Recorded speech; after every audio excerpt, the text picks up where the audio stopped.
Namaskaram to everyone. Having sailed through the 5-part lecture series, getting into an insight of the eternal wisdom, a manual to life, we will truly embark on an incredible journey of self-discovery through the text Bhaja Govindam, written by the great saint Adi Shankaracharya. You would realize whatever insight we have had through the text, through the study of the series of eternal wisdom, you will realize a lot of it, in fact, the entirety of it is drawn from these great textbooks. So these are the great texts which are the authority where we draw that eternal wisdom from.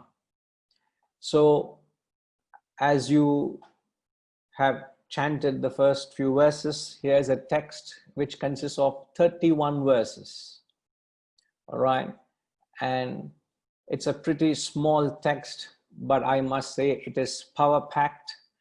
Each verse is a standalone, and each verse has no continuity of thought. It gives practical tools, gives us a deeper insight into our lives.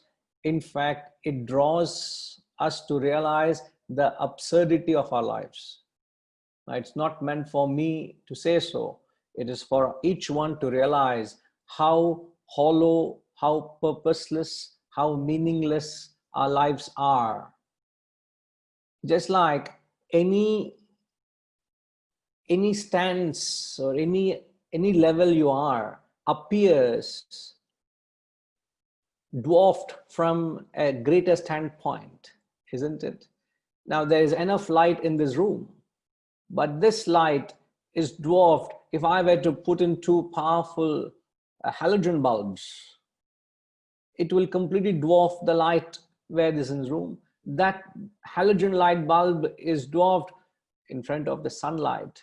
In fact, when you have these day-night games, you have these huge floodlit lights. The entire stadium is lit where you can enjoy the game at night. But when the sun rises, what is the comparison of the floodlit compared to the mighty sun? Similarly, all our lives, all our purposes are dwarfed compared to the grand purpose of life, the grand purpose which the Shastras keep drilling into the minds. And the purpose of life is Bhaja Govindam. The very title of the text, Bhaja Govindam, is giving us the very purpose of our lives. Bhaja means seek. It's to pursue. Govinda literally means the truth, the reality, the consciousness. So when Adi Shankaracharya says Bhaja Govindam, he is in fact saying seek the truth, seek the higher, seek realization. So as I've said, the text gives us a mirror into the absurdity or the hollowness of our pursuits of our life. And he uses a very unique technique known as Pratipaksha Bhavana. Pratipaksha Bhavana is a technology or a technique or a methodology to look at the same thing from a totally different perspective. So he looks at our life from a totally different angle. In fact, you're looking at the same experience from a different perception. In fact, here you're trying to gain the perception of the great masters, aren't we? In order to gain the perception of the great masters, what is practice known as upasana? Now, I am not aware as to how well you are versed. I'm certain that you're all exposed to the scriptural literature, a study of the Shastras in some form or the other. I don't know you all individually well, but I would be using certain Sanskrit terminology, certain references, but it would not be the same as the journey we had through the eternal wisdom. That was a general preparation where I consciously refrained from using or tapping the Shastras or giving any references. But once you embark on a scriptural text, there will be a heavy reference or to these scriptural texts, there will be the Sanskrit terminology. Are you all familiar with Sanskrit? Can you all read through? Could you all chant the Sanskrit verses when they were played before? Or do you all need the transliteration to chant as well? How many of you need the transliteration to chant? Okay, you need the transliteration to chant. Okay, we'll try to see if we can accommodate that for the chanting. But I want you all to please pause me and clarify if there's something you don't understand. Now, for example, I've just used the word upasana. Now, how many of you are familiar with the word upasana? Okay. Now, upa asana. Upa means near. When you sit near someone, asana is sitting. So upa asana, upasana is practice when you sit near to a teacher, you sit near a guru with the only objective of gaining their vision or their perception. So we are trying to get close to the wisdom of the guru so that we gain their perception of how to look at life. And that perception or that technique is known as Pratipaksha Bhavana, to look at something from a totally different angle, which you will actually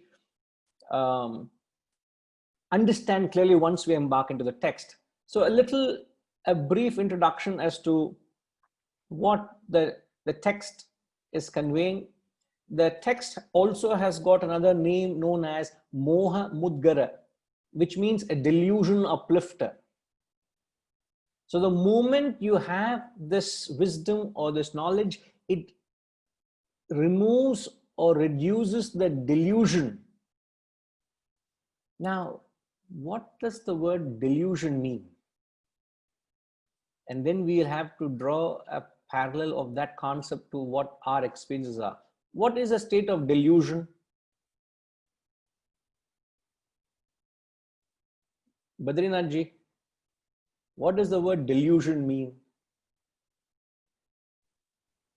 A worldview which is different from what most people agree is the correct worldview. A view of something which is differing from the predominant perspective of others. Yeah. Could we say so? Yes. So, and that view may not be the right view, isn't it? Right. So a state of mind where you're clouded, a confused state of mind where you can't think or see clearly. Your perception is clouded, confused, and deluded. So what is the perception with reference to spirituality? So why is the text called the name delusion uplifter? So what is the delusive feeling? We're all functioning from a spiritual perspective, from a spiritual angle. What is that delusion? Any idea? I must tell you all, you must tune yourself into the text. You must try to get into this frequency. We were in a certain frequency. I know it resonated well with you all, and we've embarked on this journey. So you must try to use that to take a deeper plunge, Yes, Mr. Badrinath ji. Two things. One is the sense of I and mine, and the second thing is the sense of the permanence of the I and mine, that these things will last forever. Absolutely. You hit the nail on the head. Wonderful. Wonderful. Can I hear from anyone else? What is that perception of delusion we all carry with reference to the spiritual world? Krishnanji, what is the delusion he's trying to uplift us from, which we're all caught up in? Okay, I think we imagine ourselves that we know everything.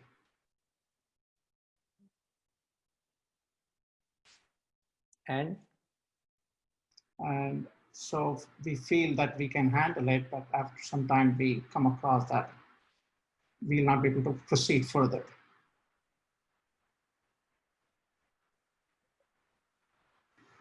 fair enough. Anybody else wants to say something? The material world gives you happiness.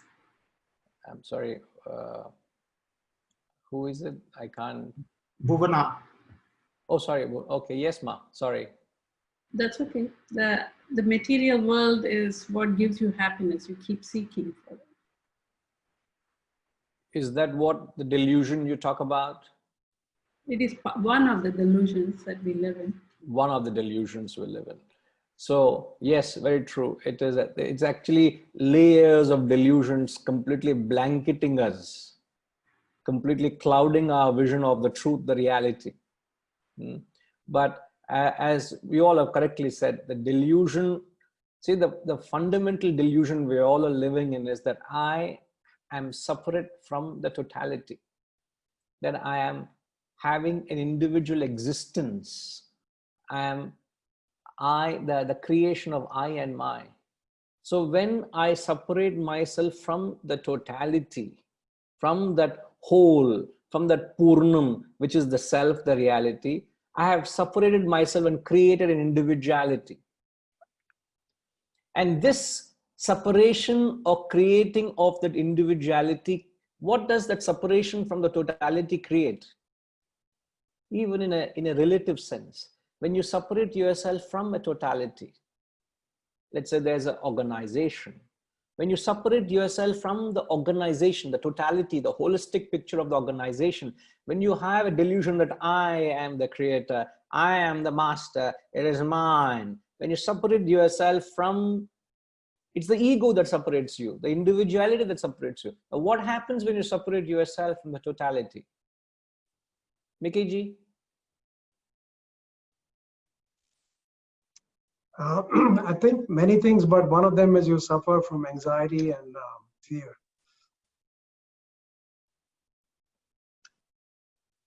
Are we joined by your mother, sir?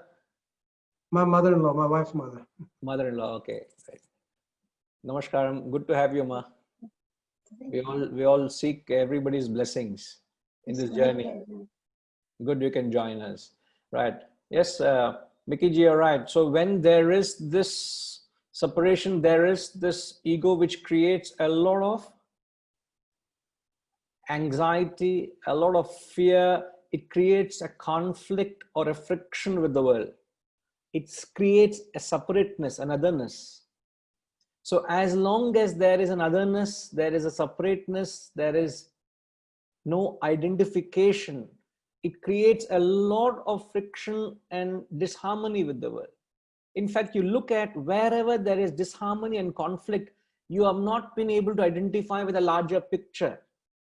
If I don't identify the way the country is run, I have a friction with the country. If I don't like the way a certain organization, the way organization is run, my views and thoughts cause friction with the principles of the management. Is this, can you say is the same thing between grown-up kids and the parents?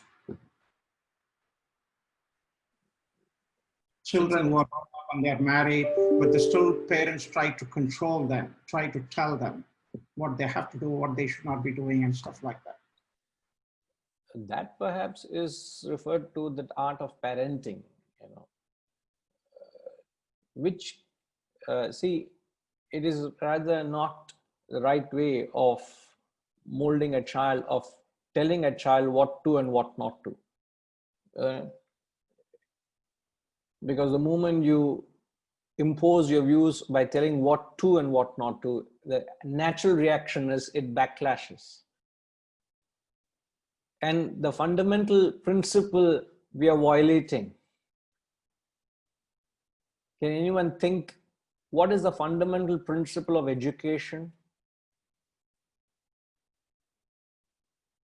And we all pay a price of violating that principle of education.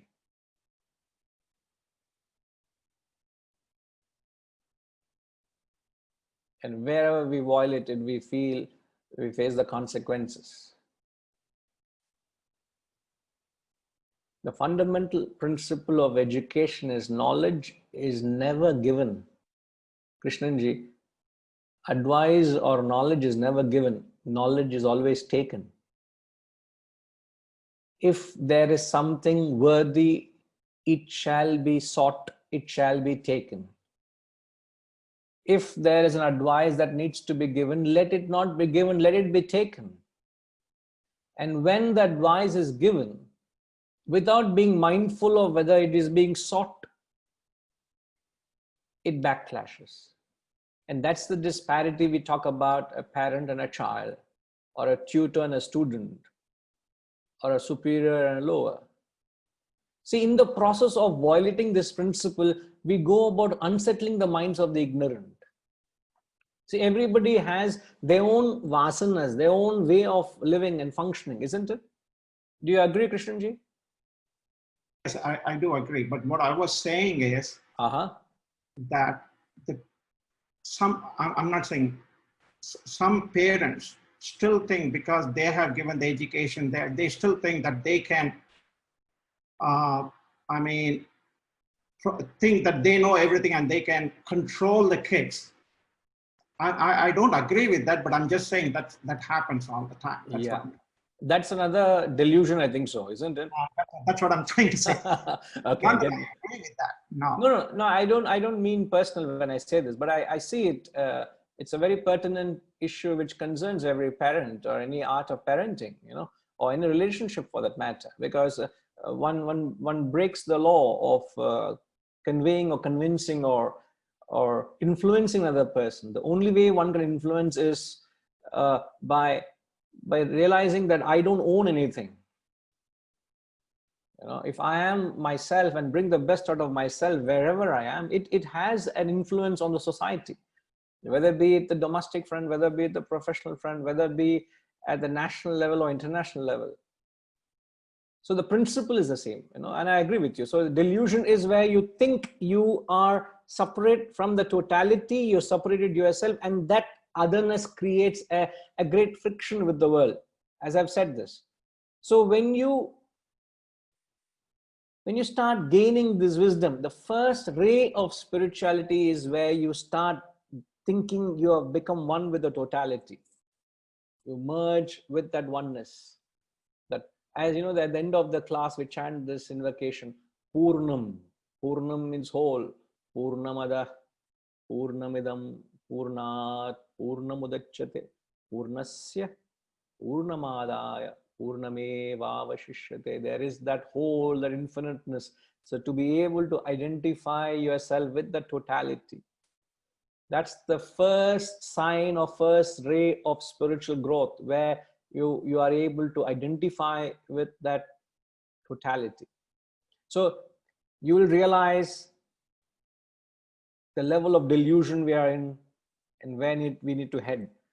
All right. Now, there is no introduction needed of the great Guru Adi Shankaracharya, but he was a man of an unimaginable combination. Here was a man who had astounding knowledge. He had profound wisdom, a bhakti rather, and he had done dynamic karma. And all what he achieved in a lifespan of 32 years is unimaginable. I will not go into what these three terms means, because a great guru, a man who is either entirely intellectual or purely devotional, or one who has done extraordinary karma, action. But here is a man, none greater than him, who had extraordinary levels on all three facets. He had great knowledge. He is the the propounder of the Advaita school of thought. He written great devotional songs, stotrams. Bhaja Govindam is one such song, it's a poem. And then he has done great karma. He traveled the length and breadth of India 14 times on foot and bullock cart, trying to teach this knowledge.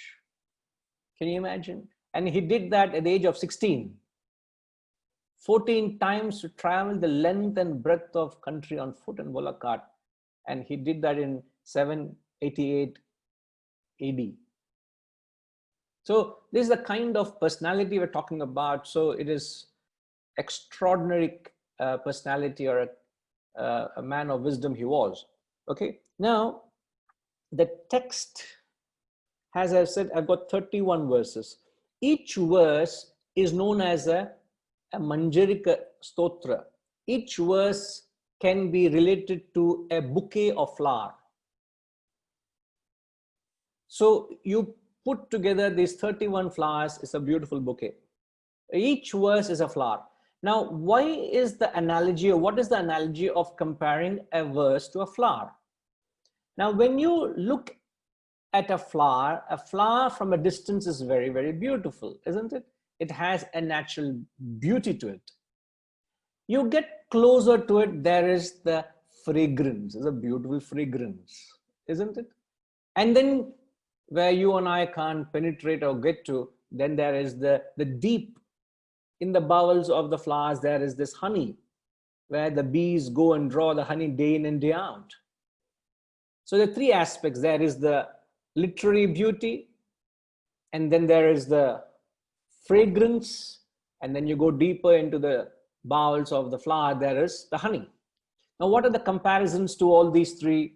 When you look at a flower, the beauty is the mere melody of the scripture. When you chant these verses, I tell you, it is so soothing. It appeals to your heart. So at the external level, it has a emotional appeal. You go little closer to this literature, the fragrance. It has beautiful practical instructions. Day-to-day life you can apply. And you go deeper into the flower, there is the honey, the deep philosophical import. So it depends what level are you seeking. And the objective of this gathering or satsang is to get into the honey. We are interested only in honey. We are interested in the philosophical import which is contained in each verse. No doubt there will be the charm of the mere chanting. There will also be the practical takeaways or tips or applied philosophy. But what you and I would be interested in is the deep philosophy, the deep import. All right. So each verse is a flower. Each verse can be approached from different standpoints. All right. The first verse is a chorus, which is chanted by the teacher and the student. Verses 2 to 13 are 12 verses, which is attributed to the Adi Shankaracharya, the Guru. He gives out the message known as Dvadasha Manjarika Stotra, a bouquet of 12 flowers. And verses 14 to 27 are 14 flowers attributed to the 14 disciples who were with the Guru, who, having heard the Guru's teachings, they gave their understanding. So each flower, 14 flowers, Chaturdasha Manjarika Stotra. And the last 4 verses is the blessings of the Guru. The Guru is happy that the students have not devolved. They have understood and got into the spirit of the teachings. So this is a brief overview of what the text is.